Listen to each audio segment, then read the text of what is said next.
Hello horror movie lovers, I'm Trenton and I love movies just like you, obviously. So I watched Anna and the Apocalypse because it's that time of year. Sorry.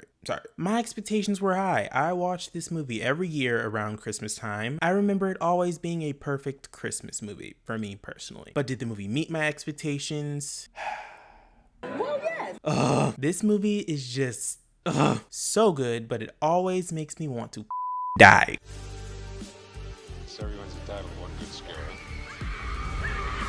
A zombie apocalypse threatens the sleepy town of Little Haven at Christmas, forcing Anna and her friends to fight, slash, and sing their way to survival, facing the undead in a desperate race to reach their loved ones. But they soon discover that no one is safe in this new world, and with civilization falling apart around them, the only people they can truly rely on is each other. The first half of this video will be spoiler free, then the last half will contain spoilers. Don't worry, I will give you a warning before we enter spoiler territory. There's actually a good chunk of characters, so I'm going to group majority of them up and not go in depth with each one of them individually because there really isn't much to go in depth about with pretty much all of them. Anna, our main character, was likable. I liked her. Is she super interesting? No, but they reveal enough information about her character for you to get attached, at least for me. I was attached and rooting for her. Steph, John, Chris, and Lisa, I loved all of them. There isn't much known about their characters' personal lives besides like general information, but their personalities is what really made me love them. They're all so likable. It's insane. I would literally be friends with all of them, including Anna. Tony, Anna's dad, I liked as well. Again, we don't know much about his character besides general information, but I couldn't help but like his character even though we didn't know much about him. Protect him at all costs. Mr. Savage and Nick, I hated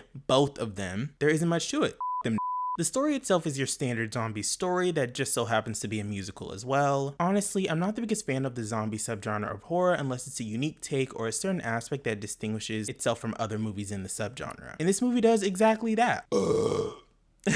I really love the story, but that's ultimately because of the writing. The writing was great in terms of the songs corresponding with what the characters were dealing with and everything regarding the zombies as well. When it comes to the zombie aspect of the movie alone, it's not anything new or unique and again follows your standard zombie story, but the songs, the fact that almost every single song in this movie is so catchy to me is insane. Like, goddamn. These songs always get stuck in my head every time I watch this movie. The cinematography is great as well. The movie has a lot of personality, specifically in a humorous sense. It's so over the top, campy, and fun with its camera movements and shot composition. As the movie progresses, the humorous personality does tend to slow down for the more serious moments in the second and third act, but there still is a lingering silliness over the entire movie that I feel adds so much. The effects were great as well, which honestly isn't anything new when it comes to zombie movies. Majority of the time they do tend to have good practical effects, at least from the ones I've seen, with some minor VFX moments that aren't really that noticeable unless you're intentionally seeking them out. The tone is very all over the place, but in this instance it's what gives the movie its charm. When you hear the concept of a zombie musical, you'd probably expect something lighthearted and not too serious, and the movie is that, but there are some serious moments as well, and when they happen they are so jarring. I always cry multiple times every time I watch this movie. It gets so sad and catches me off guard every time. The movie's around an hour 35 minutes and goes by really fast, at least for me. There's just always something going on, whether it's singing, dancing, a comedic moment, zombie carnage, etc. And it makes the movie breeze by. The life lesson that I learned after watching Anna and the Apocalypse was that no such.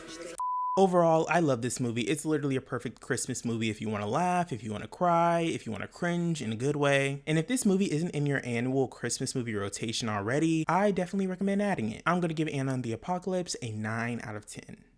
We are now entering spoiler territory. If you haven't seen Anna and the Apocalypse, watch it, then come back to the video, or if you simply don't care about spoilers, keep on watching. In this portion of the video, I break down the movie, go more in depth with my likes and dislikes, as well as my favorite scene, favorite kill, and least favorite kill. This movie is a musical, so obviously I'm gonna add a favorite song and least favorite song section as well. Again, we are now entering spoiler territory. In Little Haven, Scotland, Anna Shepherd is about to finish school and plans to travel for a year before going to university, much to the displeasure of her widower father, Tony. Don't be be so stupid. Her friends are dealing with their own issues. Her best friend John, an artist, is secretly in love with her. Budding filmmaker Chris is struggling with a class assignment. And transfer student Steph is trying to get her social justice reporting past the tyrannical vice principal, Mr. Savage. Nick, Anna's one-night stand, is also making her life difficult. On the night of the school Christmas show, in which Chris's girlfriend Lisa is performing, Anna and John are working in the local bowling alley, and Chris and Steph have gone to the homeless shelter to film for Steph's story. During this time, a zombie infection starts spreading. Anna and John bond over her post-graduation plans after work. The next morning, Anna and John leave for school, completely oblivious to the zombie chaos around them, when they encounter a zombie dressed as a snowman. Anna decapitates him with a seesaw. We then cut to school where a bunch of adults, Chris's grandmother, Mr. Savage, Tony, and Lisa, are taking refuge. Tony and Mr. Savage argue about whether to save other survivors outside or to lock the doors and stay inside the school, with Mr. Savage winning the argument with a sudden military broadcast. Anna and John, figuring it'll be too dangerous to go home or to the school, go to the bowling alley where they meet Steph and Chris, who have taken shelter there. Steph finds out that an army evacuation is coming to the school, so the group plans to go there once it's safe. Anna and Steph find the zombified cleaner and Steph kills her, alerting a group of zombified bowlers to break in. The group kills them all after a bloody fight and realizes that getting to their loved ones will be difficult. Chaos, chaos, chaos. I don't even know what I would do if a zombie apocalypse happened. Shit, I just hide. I'm not helping nobody. But these are limping, stupid zombies and not the running ones that are smart, so I guess I'd come out occasionally for some food or something. The next morning, Anna, Steph, John, and Chris wake up to find out the army has been zombified and no evacuation is coming. Regardless, they set off to the school to see if their loved ones are still alive. Nick, who is greatly enjoying the carnage, and his friends rescue the group from a horde of zombies and join them on their way to the school. Anna tells John that she still plans to go traveling despite everything that has happened. She also notes to him that he is her best friend, implying she knows about his feelings but does not reciprocate. At the school, Savage fights to maintain authority as the others plan their own evacuation. The students cut through a Christmas tree emporium in an attempt to save time but are ambushed by zombies, which kill Nick's friends. Once they escape, John is bitten. He gets Anna to safety but sacrifices himself to distract the zombies. The survivors reach the school, where Savage has let the zombies in as a last-ditch measure of control. Anna and Nick split off to search for Tony while Steph and Chris look for his family and Steph's car keys. Nick reveals that his father asked Nick to kill him after he was bitten, before distracting a group of zombies so that Anna can find her father. Chris finds Lisa, but his grandmother had already died of a heart attack. Steph, Chris, and Lisa find the car keys in Savage's office, but Chris and Lisa are bitten while trying to escape, having used Chris's video footage as a distraction. Let's have a quick moment of silence for John, Chris, and Lisa, some of the most likable and fun characters in the movie.